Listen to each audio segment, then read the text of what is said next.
الحمد لله رب العالمين والصلاة والسلام على رسول الله نبينا محمد وعلى آله وصحبه ومن والاه وكجلدي السلام عليكم ورحمة الله وبركاته ginnaaw ba ñu sante suñu borom subhanahu wa taala te julli di sëlmal suñu yonent sallallahu alayhi wa sallam ñoo ngi yëkkati nuyoo di ko jëmale ci suñu mbokk jullit dikk ci hadis bi nga xam ne yent bi ko nettali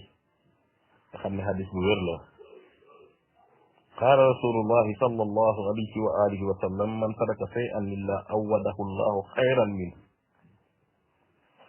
yent bi sallallahu alayhi wa sallam dafa ne képp ku bàyyi dara ngir yàlla yàlla na la fekkee lu ko gën mel ni nga nekkoon ci benn mooy yàlla nga bàyyi ko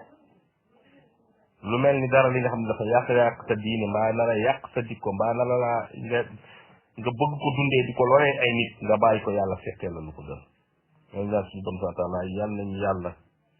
xiir ci lu baax te bàyyi loolu lépp li nga xamante ne alsafaan la asalaamaaleykum wa rahmatulah.